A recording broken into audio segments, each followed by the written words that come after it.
Continuing the discussion on cell-mediated immune response, I had already discussed about activation of Th cells and the effector response of the Th cells. And the effector response of the Th cells leads to the formation of two different population of Th cells, Th1 and Th2. Now today we will see the activation of cytotoxic T cells or CD8 T cells. They are also called as TC cells, T cytotoxic cells. So cytotoxic T cells depend on Th cells for their activation, and as I had mentioned, Th1 cell is responsible for production of IL-2, which is not only an autocrine growth factor for the Th cells, it is also an important stimulatory factor for other immune cells. So initially CD8 T cell will depend on the IL-2 secreted by Th1 cell. Therefore, CD8 response also Th cell dependent. As I had mentioned earlier, CD8 T cells are restricted by class 1 MHC during their maturation. Their T cell receptor, that is TCR, is capable of recognizing the antigen presented in the groove of class 1 MHC by the antigen presenting cell, and these antigen presenting cells most of the time may be presenting the self antigen, and occasionally the antigen presenting cells will have processed the antigen of the virus or the bacteria which has infected that particular cell. Macrophage can engulf the bacteria or the virus, and when it engulfs, it is as good as the macrophage is infected by the virus or the bacteria, and the antigens of the bacterial and viral origin which are endogenous to that cell will be presented on class 1 MHC. As I had mentioned, class 1 MHC is meant for expression of endogenous antigens of self origin of a particular cell. Now, it is inevitable if the cell is infected by the virus or the bacteria, it may present the viral or bacterial antigen on the class 1 MHC, and which is recognized by the CD8 T cell, which has the TCR which can interact with the class 1 MHC, and simultaneously the CD8 receptor of the TC cell, that is CD8 T cell, also establishes the contact with the class 1 MHC alpha 3 domain, and this makes the synapse complete for the initial activation of the CD8 T cell. Now let us see the same diagram which can be extended in this manner, where a virus infected dendritic cell is being shown here, and this virus infected dendritic cell will present the antigen of the virus origin by processing it on the class 2 MHC, because virus is exogenous and exogenous antigens are presented on class 1 MHC. At the same time, the virus which is internalized, which is there as the parasite within the dendritic cells, may also get the antigen of its processed by the class 1 MHC and presented on class 1 MHC. Now here is a typical diagram that is showing the activation of Th cells simultaneously together with the activation of the CD8 T cells. The Th cells recognize the foreign viral antigen on class 2 MHC, and I have already explained to you about the activation of Th cells and their effector response. Now let us move on to CD8, which is dependent on Th cell. The Th cell which is activated simultaneously for the same viral or bacterial antigen is secreting now IL-2, and that IL-2 is responsible for initial activation of naive CTLP. Naive means the newly formed CD8 T cells which are not yet activated with the foreign antigen. Now, what does CTLP stand for? CTLP stands for cytotoxic T lymphocytic precursor. The cytotoxic T lymphocytic precursor, or it can be also called as precursor CD8 T cell or precursor cytotoxic T cell or precursor cytotoxic T lymphocyte. This precursor cytotoxic T lymphocyte, which is coming in contact with the foreign antigen for the first time, which is presented by the antigen presenting cell on class 1 MHC, is now responds to the IL-2 secreted by the Th1, which was already activated against the viral antigen. Now, as soon as that CTLP responds to IL-2 and the T cell receptor of the CD8 comes in contact with the antigenic groove of the class 1 MHC, which is presenting the viral antigen, the CD8 receptor of the TC cell establishes the contact with the alpha-3 domain of the class 1 MHC.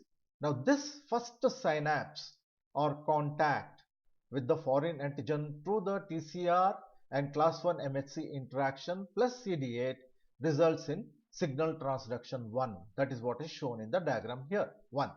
And thus signal transduction 1 is dependent on the activation because of the IL-2 secreted by the Th1 and response of the CTLP, that is precursor T cell, TC cell to the foreign antigen. These things will happen simultaneously. As soon as signal transduction 1 happens, the CD8 T cell responds by producing another receptor on its surface, and that is CD28. And that CD28 receptor that is produced will be responsible for interacting with another receptor that is presented by the antigen presenting cell. Most of the antigen presenting cells like macrophages and dendritic cells will possess B7 receptor on their surface. But when they process the foreign antigen of the viral or bacterial origin, they will express the B7 in excess on their surface because they are also activated by the presence of foreign antigen. So, as soon as B7 receptor has been expressed in large numbers on the surface of the antigen presenting cell, one of the B7 receptor can establish contact with the CD28 of the TC cell. So, this second contact between two different receptors, CD28 and B7, results in signal transduction 2. And the signal transduction 2 is the ultimate for the activation of the CD8 T cells. Now, these CD8 T cells which had responded to the IL-2 secreted by the Th1 in the beginning when they were precursors, now they have become now active CD8 T cells. They have now been activated by the foreign antigen that is presented on class 1 MHC, and because of that activation, they are now going to produce their own IL-2 as shown in this diagram, where activated CD8 T cell now will produce its own autocrine IL-2. This will initiate the process of this particular CD8 T cell, which has established the contact with the foreign antigen on the class 1 MHC and has been activated, now undergoes proliferation.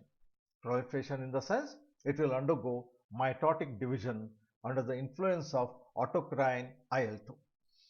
And large number of CD8 T cells, clones of CD8 T cells which had responded to that viral antigen or the bacterial antigen will be produced, and they are now programmed to recognize the same antigen which they had recognized earlier, and they will start migrating to different areas of the body after proliferation and try to establish contact with the as many number of the viral or bacterial antigen presented by the class 1 MHC and establish contact with those cells in the same manner as shown in this diagram by establishing the synapse through TCR on class 1 MHC and the antigenic group. So this is how the CD8 T cell is activated. Once the activated T cell makes its presence, you will see that that particular CD8 T cell, which does not require now any more of the TCR as well as CD28 and CD8 receptors. The activated T cell now establishes direct contact with the infected target cell. Initially, it had established the contact through synapse by establishing through the TCR and class 1 MHC plus CD28, which now is shut off, and the activated CD8 T cell against that antigen now attaches direct contact with the virally infected cell. And this CD8 T cell, which has established a contact with the virally infected or bacterially infected cell, undergoes enlargement, swelling, and that swelling is under the influence of the autocrine IL-2, which was responsible for further activation of the CD8 cell as shown in this diagram. So this will result in production of large number of lytic enzymes, and these lytic enzymes will be stored in the granules of the cytoplasm as granzymes, as well as the perforins, which are tubular proteins with the hollow in between, like a pipe-like structures, which I had explained earlier when I had spoken about innate immune response. The perforins will be also produced inside the cytoplasm of the activated CD8 T cell.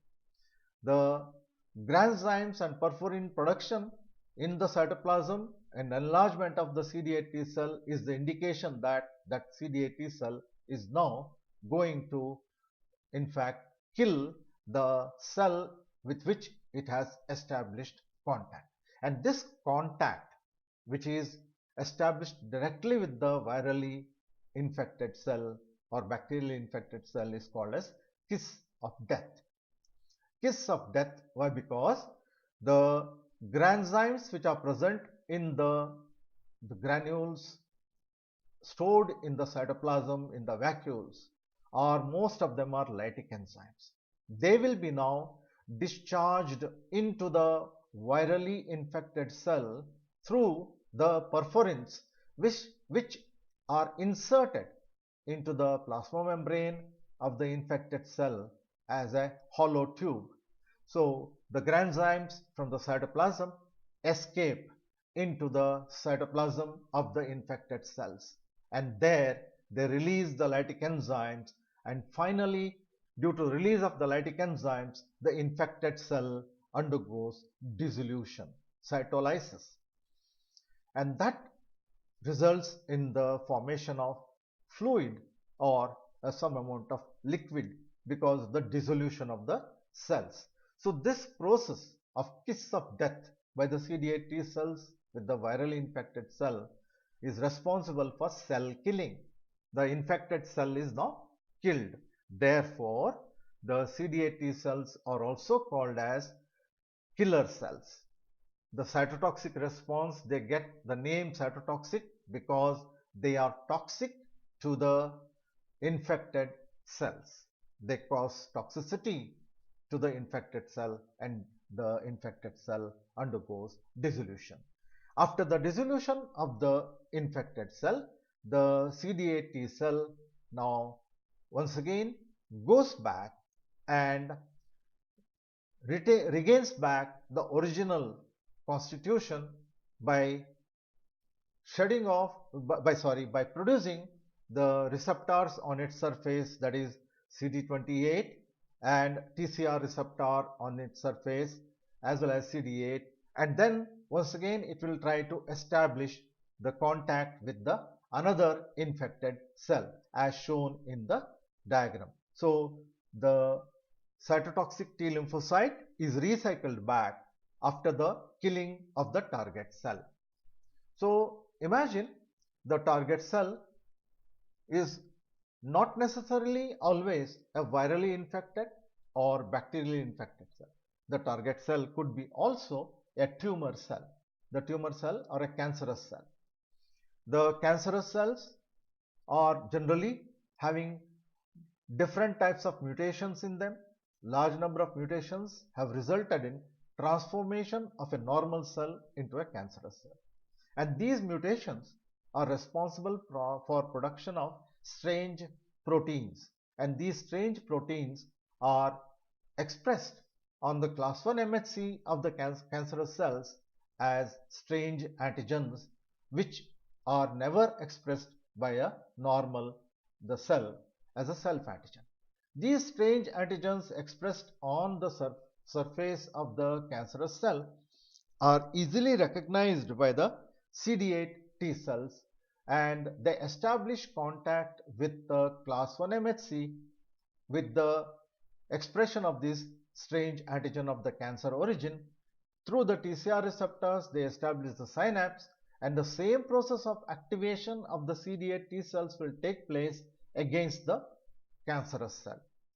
And the cancerous cell is going to be destroyed in the similar manner after the activation of CD8 T cells, which produce the granzymes and perforins, which are inserted into the cancerous cell, and the cancerous cell is going to be targeted and it is going to be dissolved or cytolyzed by the killer action of the CD8 T cells. So CD8 T cells are also responsible for removal or destruction of transformed or tumorous or cancerous cells in the similar manner as explained here for the virus or bacterially infected cell. So this is as far as the effector response of the CD8 cells are concerned.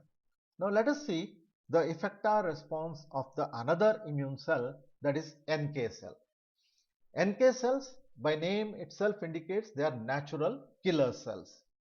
They are naturally meant for killing the target cell which is infected by the virus or which is infected by the bacteria, or it is maybe a transformed cancerous cell is going to be killed by the natural killer cell.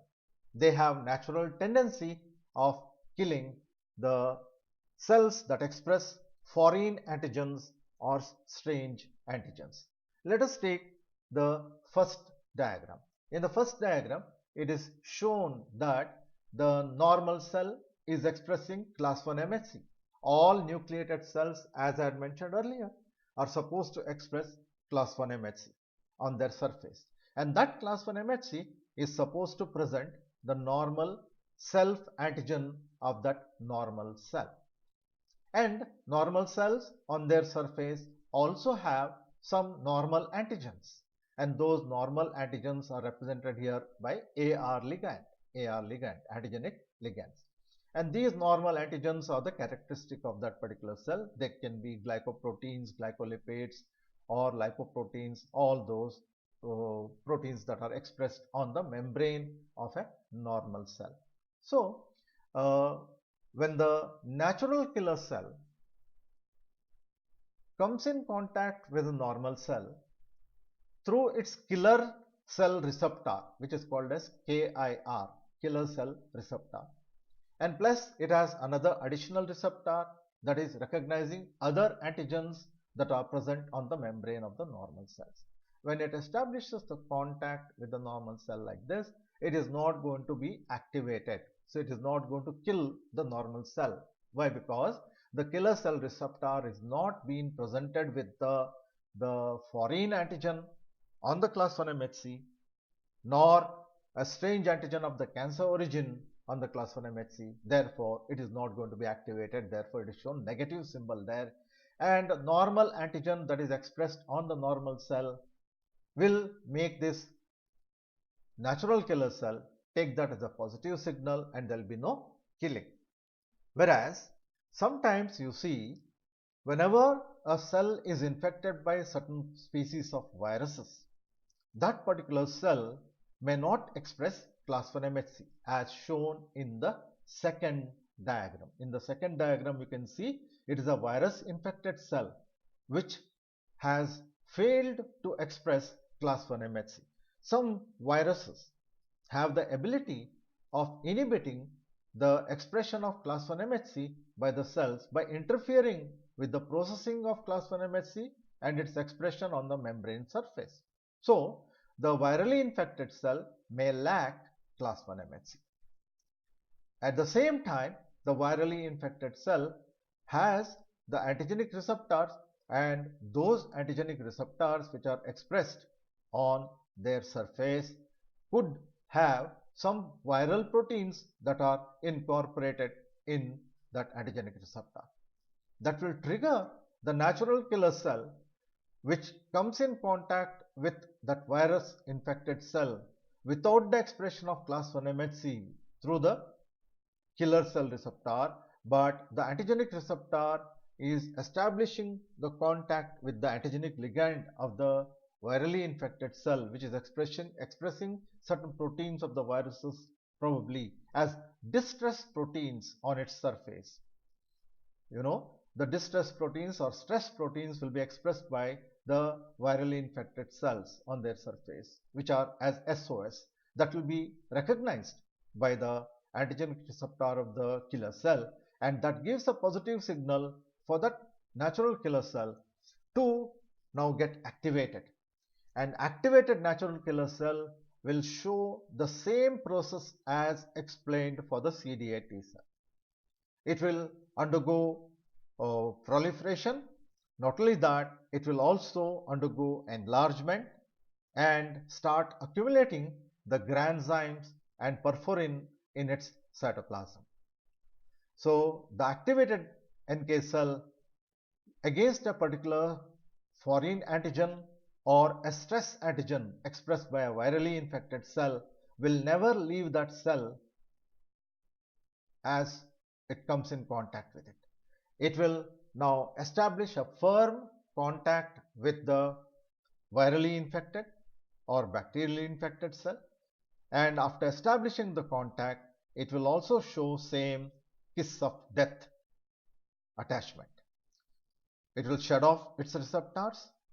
The kiss of death attachment results in establishing the contact with the virally infected cell, and there will be close attachment between the NK cell and the virally infected cell, and perforins will be inserted into the membrane of the virally infected cell, and the granzymes from the natural killer cell escape into the virally infected cell, and thereby destroying the virally infected cell by the cytolytic activity, as it was shown in the case of CD8 T cell here. In this diagram, the infected cell has been dissolved. Similar manner, the NK cell also dissolves the virally infected cell. Let us say that if the class 1 MHC of the normal cell which is expressed is not suppressed by the virus, but the cell is infected by the virus. In that case also, the virally infected cell where class 1 MHC is not being suppressed is capable of presenting the viral antigen which is endogenously processed within the cell because of the infection of the cell by the virus, and that class 1 MHC will present the viral antigen in its groove, and that will be recognized by the killer cell antigen or killer cell receptor on the class 1 MHC, that will result in positive signaling of the NK cells to get activated. This is another way the NK cells can get activated. It is not necessary that the class 1 MHC suppression should take place after the viral infection. It may be suppressed by some viruses, but if it is not suppressed, it will definitely by accident, the class 1 MHC will express the viral antigen in its groove, which is going to be recognized by the killer receptor of the NK cell, which will trigger the NK cell to undergo activation to kill the virally infected cell. So this is as far as NK cell mediated cell killing. Similarly, NK cells also can kill the cancerous cells. As I had explained for the CD8 T cell response against the cancerous cells, the cancerous cells can express strange antigens on their surface, membrane surface, as shown here as AR ligand, and those will be strange antigens of the cancer cell origin because of mutation in the cancer cell, or the strange antigens may be expressed on class 1 MHC on their surface. The cancers can originate in an individual due to viral infection, and viruses like DNA viruses and RNA viruses have been identified and which are known to cause cancers in the human beings. Same time, the chemical carcinogens also can cause mutations, and these mutations will lead to the transformation of normal cell into a cancer cell. So, whatever may be the case, virally transformed cancerous cells or chemically mutated cancerous cells or due to spontaneous mutation in the normal cell and resulting in cancerous cell, and such cancerous cells will definitely express the strange cancerous antigen on their class 1 MSC, as well as they will express strange antigens of glycoprotein, glycolipid, lipoprotein, all this origin onto their membrane surface, and both these are going to be recognized easily by the NK cell through its killer cell receptor or antigenic receptor, and the NK cell gets activated by the cancerous antigen, and that will show same killing activity as it had shown against the virally infected cell by kiss of death. So we know now that CD8 T cells as well as NK cells are responsible for elimination of bacterially or virally infected cells as well as cells that originate as cancerous cells in our body. So let us see the another effector response that is called as antibody dependent cell mediated cytotoxicity. Antibody dependent cell mediated cytotoxicity starts little later, only after the antibody production has started against the foreign antigen.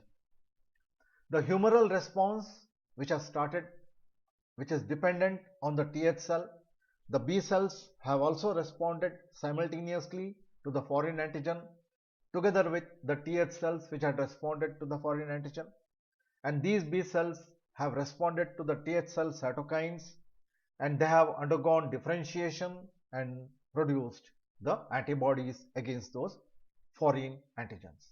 So once the antibodies come into circulation, and these antibodies can recognize the antigens that are expressed on the surface of the virally infected cell or a bacterially infected cell, or these antibodies can be bound to the Fc receptors of the immune cells.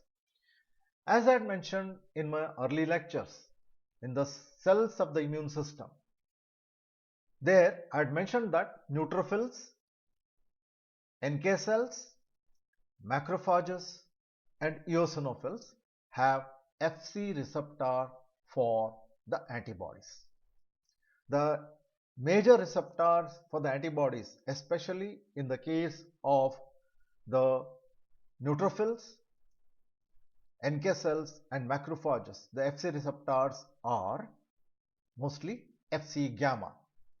Fc gamma stands for IgG receptor, the receptor for the Fc arm of the immunoglobulin G. Fc gamma receptors are expressed on neutrophil, NK cells and macrophages.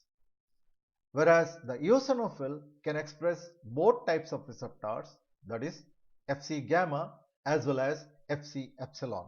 Fc epsilon is for the IgE, immunoglobulin E.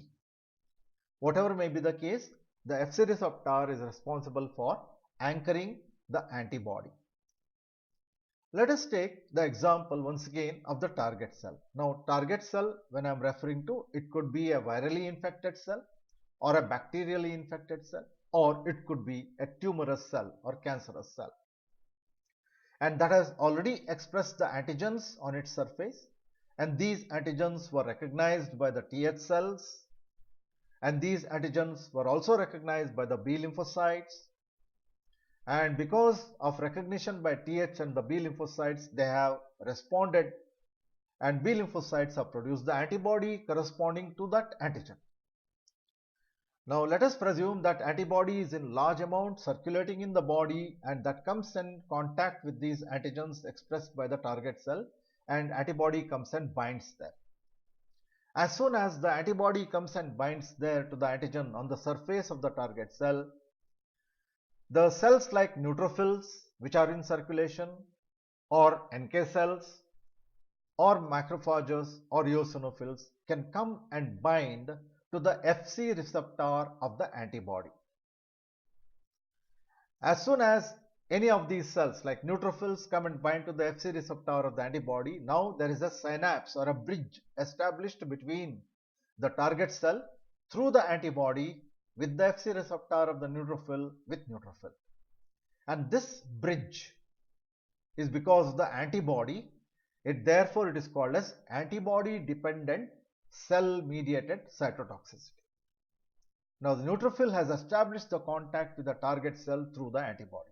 Similarly, here also it is shown the NK cell has established the contact with the target cell through the antibody, which has established contact with the antigen expressed on the target cell. Macrophage also shown the same way, as well as eosinophil.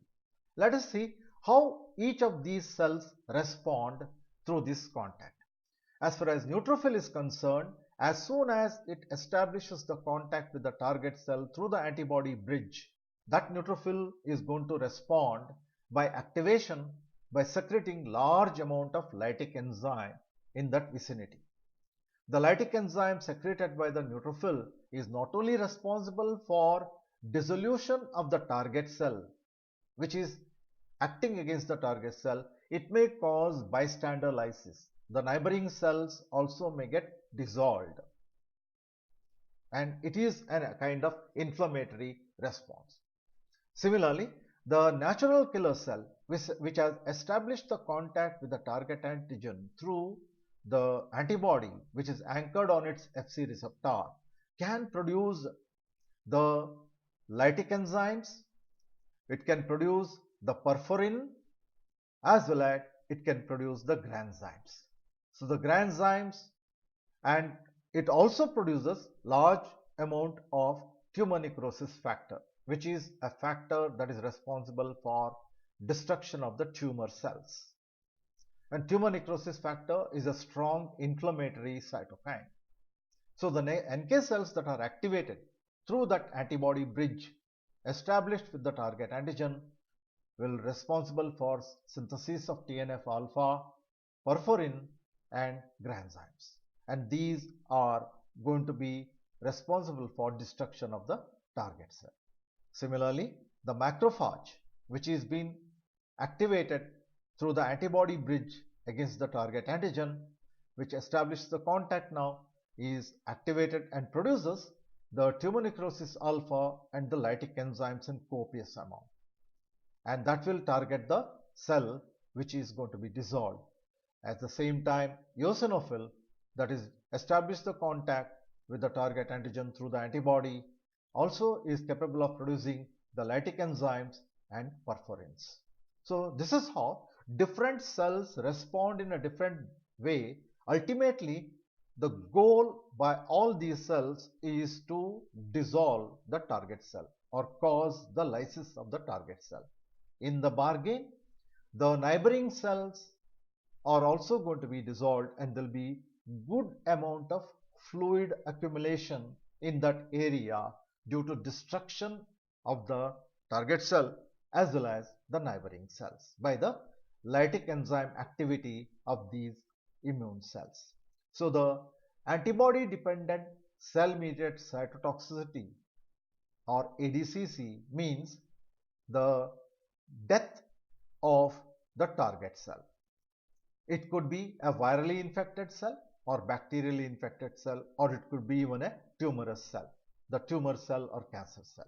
Now you know that during the coronavirus infection, the response shown by our immune cells like CD8 T cells against the coronavirus infected cells, as well as the NK cells which responded to the coronavirus infected cells in the lung epithelium and lung alveolar region, as well as if the person has successfully produced the antibody, the ADCC response shown by the immune cells like neutrophils, NK cells, macrophages and eosinophils against the coronavirus infected cell in the lung area, it will result in massive destruction of the virally infected cells due to the response of these immune cells and due to the production of TNF alpha, which is an inflammatory cytokine. At the same time, please remember the TH cells are also activated, and TH1 is capable of synthesizing the interferon gamma as well as TGF beta. Both are inflammatory cytokines. The macrophage, which is activated against the virus, that is coronavirus, is also capable of synthesizing TNF alpha. The NK cell, which is activated against the coronavirus, is also capable of synthesizing TNF alpha. And you know there is flooding of TNF alpha in the body, and that is called a cytokine storm. Interferon gamma and storm of tumor necrosis factor alpha, TNF alpha, itself is damaging. It causes a lot of side reactions, and the target cell being dissolved by these immune cells like CD8 T cells, NK cells and ADCC response. And you know that what might have happened to the person who was infected by the coronavirus in the lung epithelial area or alveolar area. Probably the lung might have been filled with a lot of fluid due to the dissolution activity of these killer cells, and that fluid which has filled in the lung has resulted in incapacitation, or breathing ability of the person has been reduced. It is, you can equate it to a balloon which is half filled with water. If a balloon is half filled with water, it is difficult to blow that balloon. Same way, the lung which is filled with the fluid, that is due to the destruction of the cells, is difficult for the lung to expand and facilitate respiration. That is the reason it might have caused respiratory failure in coronavirus infected patients, and it might have resulted in death. And you know that the coronavirus has the ACE receptor interaction with the cells, and the cells that are in our kidney have ACE receptor, as well as the heart also has ACE receptor. There is a possibility that if the coronavirus establishes the contact through the ACE receptor to these two organs, that is heart as well as kidney, the probability of getting these two organs also getting destroyed by the CD8 T cell cytotoxic response, NK cell cytotoxic response, as well as ADCC response is possible, and these two organs may suffer massive damage. So this is how, when overwhelming immune response takes place against the particular virally infected or bacterially infected cells takes place, or a tumor cell is destroyed by the immune cells. And that is why in the cancer patients, the solid tumors that arise in liver or lung or intestine or any other parts of the body, and these solid tumors are destroyed by the CD8 T cells and NK cells, and there is a massive population of CD8 T cells in the tumor area, and those CD8 T cells are called as tumor infiltrating lymphocytes, TIL. Similarly, there is a massive population of NK cells in the solid tumor area, which are called as LAK cells, lymphokine activated killer cells, LAK cells, as well as tumor infiltrating macrophages. Tumor infiltrating macrophages will be seen in the tumor area, and all these three different population of immune cells invaded in the solid tumor area are responsible for the destruction of the solid tumor as it is arising, and there will be accumulation of ascitic fluid, and that ascitic fluid, which will be foul smelling, need to be drained off from the area where the massive destruction of this solid tumor is taking place by the immune cells. Despite all this response against the solid tumor by the immune cells for the destruction, the tumor succeeds and finally it evades all these responses, and that will be discussed in the tumor immunology in the later part of these lectures.